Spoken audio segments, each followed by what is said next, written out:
The survivor benefit plan is one of the biggest decisions military retirees will ever make. So, the survivor benefit plan, if you're not familiar with it, basically it is a program to continue to pay a portion of your retired pay once you pass away. So, basically, the way this would work is you get your retired pay from the military, and if you elect spouse or spouse and children coverage or children only coverage, then if you pass away early, then they will get up to 55% of your retired pay for their lifetime if it's your spouse or whenever your children are no longer eligible dependents. So this is something that gets really complicated really quickly. One, because nobody really likes to talk about dying, especially dying soon or sooner than we should, or what? Yeah, I don't know. But regardless, dying sucks. We're all going to have to do it, but we want to make sure that our family's covered whenever that time comes. Now, the survivor benefit plan is also one of those where a lot of people that sell other financial products will try and get you to buy their products instead of taking the SBP. But I've got a few things that I ran through whenever we made our decision that I think will be really helpful for you whenever you make this decision, or if somebody you know is making this decision. So I've got a whole article on my website. I'll link to that below, but I'm just going to do a quick rundown and talk about how I personally made that decision. And I'll tell you, it wasn't easy, even after all the research that I've done, all the thinking I've done, all the conversations my wife and I have had about it. I still left that office going, I hope I made the right decision. Because you will never have all the information you need to know whether or not you made the perfect decision. Because we don't know when we're going to exit stage left. We just know it's going to happen. So if I knew the day that I was going to die, then I would know the perfect answer. But we just literally don't know. So with that, the three biggest things that I think that people need to understand about the survivor benefit plan is that it is not an exact equivalent to anything else that I know of.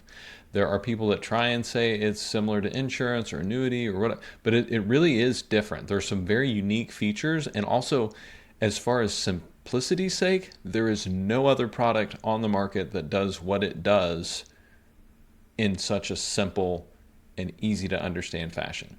Now, there are still nuances, and one of the downsides is, like, once you make the decision, it's pretty much permanent, or at least you are gonna be out some money if you decide to change it later. But that's not necessarily different than other products like life insurance, annuities, things like that. So there's surrender charges, there's fees, all those kinds of things. So, but and the only reason why I bring those up is because people try and correlate and compare life insurance products to the survivor benefit plan, but the survivor benefit plan really is different than a life insurance product. It is a whole separate thing.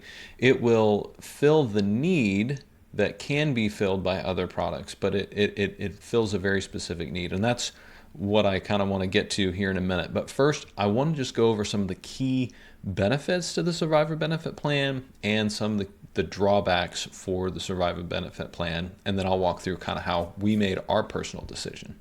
And at the end, I'll share exactly what we chose. So one of the big things for the survivor benefit plan is it is a percentage of your covered base amount. So the cost is 6.5% of whatever your covered base amount, which can range from as little as $300 a month all the way to 100% of your retired pay. So, but then you would get a payment, your beneficiary would get a payment equal to a maximum of 55% of your pension. If you have a $3,000 pension, 55% of that is $1,650. $195 a month is the cost. So it does cost something. It is subsidized, but there's also some other key facts that are important there. And so basically, you will pay that until you either So until you reach two criteria, a minimum of 360 payments and reach the age of 70. So I will have to make 371 payments total. Now, the other benefit to the survivor benefit plan is it is also indexed with your pension. So as your pension is indexed, the costs increase, but the benefit increase as well. So that's something that is unique to the survivor benefit plan, that you continue to get those COLA adjusted payments for your life, if it's the pension, or for your surviving dependents, your surviving spouse's life. You can cover other people that have an insurable interest, but I'm not going to get into all the different nuances. But that paid up at age 70, that's a really big deal for two reasons. One, that limits how much you actually have to pay. But two, this is also why it's not really comparable to life insurance products, because most like permanent insurance, things like that, those are typically going to be something you have to pay until you're 95, or a lot of them I've seen are 105 years old. So basically, you have coverage for life, but you're going to pay for life as well. The survivor benefit plan, once you hit age 70 and 360 payments, you don't have to pay for it anymore. The other thing about the SBP, there's no medical exam needed. And so you can get coverage just because you meet the criteria, because you are a retiree of military service. The biggest con is like the cost, but really the biggest thing to me is it's pretty much a permanent decision. Now, there are some instances where you can change your election, and every so often there's like an open season if they make a major change to the survivor benefit plan. But for the most part, we're probably not going to have any major changes to SBP, at least not that we know of. And so once you make that decision, you're pretty much locked in. So it is a big decision. I think that's kind of what I struggle with, is you just don't know. Overall, if you want to continue to give some kind of payment to your family, it's the only way to continue a payment directly from the government as a portion of your retired pay. There's no other service or product that does exactly that. Which brings me to how we made our decision. So really, the first thing you need to figure out is not, is the SBP a good product, or should I do life insurance? You need to understand what needs are going to be there when you die, or when you die early. And so that's the key thing that you need to look at and start paying attention to. And I would actually look at getting some numbers and things with that. Now, for us too, like you want to look at alternative options. So is there another thing that would do this better? If there's a need at all. You may not have a need. Your spouse might be completely financially independent, and hey, look, like, yeah, it's going to suck if you die, but like financially, I'm good. In that case, maybe you don't need SBP or life insurance at all. The final like big key thing to me was like, how will my wife actually use this? And so that was really actually a big portion of the conversation for us. So from the beginning of our planning of my exit from the military, we basically said, I want my pension to cover our basic living expenses. So I've heard this called like, minimum dignity floor. I've also called this, heard this called like HUG expenses. So house, utilities, and groceries. And so that's kind of what we were trying to do, is make sure that basic living expenses were covered. So like there's no hardship. Everybody's going to have a safe place to be. Everybody's going to have food to eat. Like, we're going to keep the lights on and the water running. Now, things have changed a bit, and my pension is not going to cover nearly as much as it would have even just 5 years ago. So kind of plans have shifted a little bit. I still do also have other assets at our disposal. So I do have a term life insurance policy, and I do have invested assets. So my wife can use those. And so kind of what we came up with is, if I died early, she would take life insurance proceeds and buy a house or pay the house off, and then really just have utilities and groceries and probably some taxes, property tax, things like that. So how much money do we need? what does that look like? And really, it really ended up being a little bit more than half of the SBP at 55%. It would reasonably cover groceries and it would reasonably cover utilities. So I don't know if it would cover the taxes for the house though. So that's something we'd have to look at, and depending on other factors, maybe that's not as big of a deal either. So with that, what was some other alternatives? So, you can look at life insurance products. Looked at doing, additional term policies and all that. And actually, I have a rider on my term policy, so I'll actually bump that up a little bit to cover what I'm no longer going to have through the SGLI. VGLI would be an option, but it's actually cheaper for me to just use the rider that I have on my policy to actually bump up the amount of insurance I have after I leave the military. So, and then there's permanent insurance options. So those are like your whole life, things like that. Now those are, considered permanent insurance, but it's only permanent as long as you keep paying for it. So if you don't pay for it, depending on the type of policy, it'll either diminish the death benefit, or you eat into the cash value, or it'll lapse completely. So you have to pay attention to that, but also really look at how much does it cost, and then how much are fees, how much does it cost for the pure insurance, because all insurance has to have a portion that is called pure insurance. So you're always paying for some insurance. So, and most of them you are going to be paying on until you are 95 years or older. So basically, you're going to be paying those premiums for life. So it could be way more expensive in the long run. Annuities, so the SBP is going to pay like an annuity, but there's not like a set equivalent for an annuity, because typically, like with a deferred annuity, you would pay in for a set number of years, and then you would have the option to withdraw later. So you could do something like that. You could also use term insurance to buy a single premium annuity, or some life insurance will pay out as an annuity as well. So you do have some options. Ultimately, it really came down to more personal decisions for us. So one, we did decide that we wanted some kind of coverage, especially because our family history, we have autoimmune diseases. Like, I'm healthy now, but that may not always be the case. The other thing, there is no exact equivalent to the survivor benefit plan. And I do think this is a useful benefit that I want to have I want my wife to have access to. That set payment coming every month that's adjusted for inflation every single year. It really does take a lot of variables off. Also, it's extremely simple. Like, there's no complex calculations of how things are credited or anything like that. It is a set amount based on my base pay amount. So it's very simple. But really, one of the big things that went into this was talking with my wife. Is like, well, we don't have to do this. We could do term insurance. We could do all kinds of things. And at a certain juncture in time, we're going to have enough money. Our investments are growing, and they'll continue to grow. But I just had to ask her point blank, if you got $500,000, $1 million just at once, would you spend it? And she thought about it. And she said, well, yeah, if me or our son really needed something, then yeah, I would use it.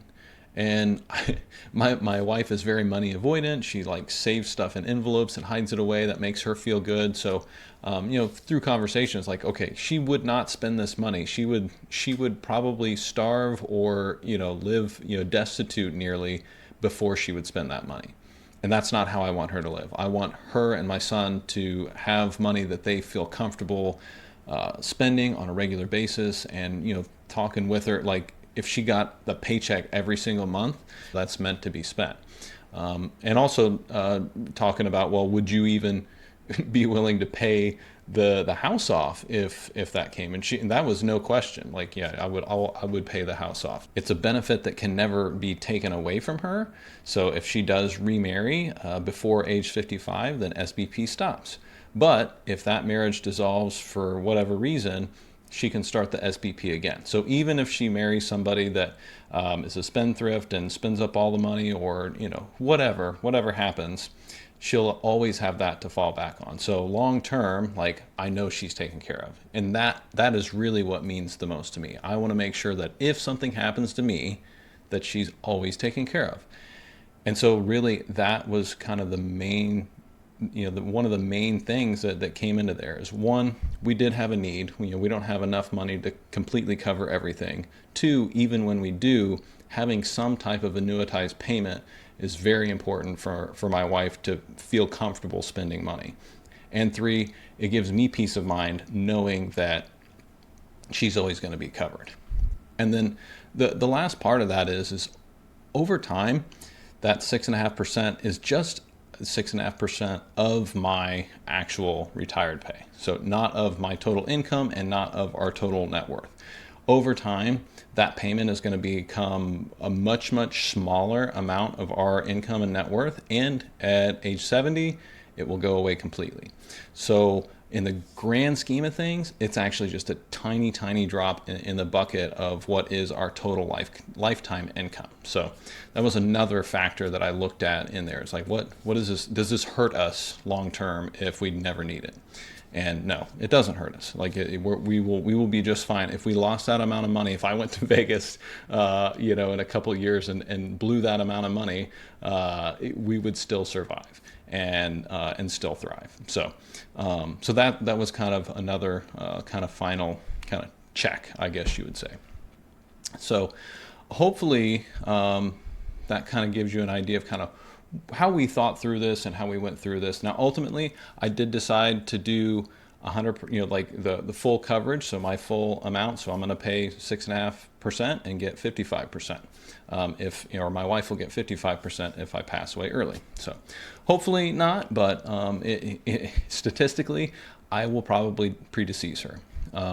So we'll probably get that money back at some point in time. But with that, a lot of conversations went into this. I talked to so many financial planners. Luckily, I have many financial planners as friends and mentors, through the Military Financial Advisors Association, all my friends at Mill Money Con, just tons of great people that are in my life that I can bounce these things off of. But I read Forrest Baumover's book. It's like $6, so it's well worth spending a few bucks on. And I've read I feel like all of Kate Horrell's articles on SBP, but those are a great starting point. And then I made my wife sit through a briefing with Navy Mutual, their education part of their business, and sat down and had a great presentation talking about facts and figures, all the different things with case studies, all that. And so that was really helpful too, and made me feel good that my wife was informed too. It wasn't just me making this decision. So bottom line, the day that it came for me to sign it, they didn't ask if I knew what I was doing. They didn't ask if I had any questions. They just gave me the form, said, "Hey, fill it out." I handed it back, and it looks like you're electing for spouse and children. I was like, "Yes," and that was it. Like, they filled in the form, they signed it, and that was it. So do not expect anybody else to do this research for you or to check and make sure that you know what you're doing. You have to make sure, as the soon to be retiree, you have to make sure that you are researching all of your options. One final caveat: if you are National Guard or Reserves, there are even more nuances to this. Everything that I'm talking about is my own experience on active duty, and there are some very specific nuances whenever it comes to Reserves and National Guard, especially when you're in that gray area period. Now, I am not knowledgeable enough to speak confidently on that, so I would definitely look at the resources that are available for that, because that could be an even bigger decision, and there's some potential pitfalls that you can fall into if you screw that up. So I hope this was helpful, and make sure and subscribe. I'm going to be doing more videos about some of my articles that I've written, talking about military finance in general, but also I'm trying to share some of my retirement stories as well, as I'm still kind of going through it.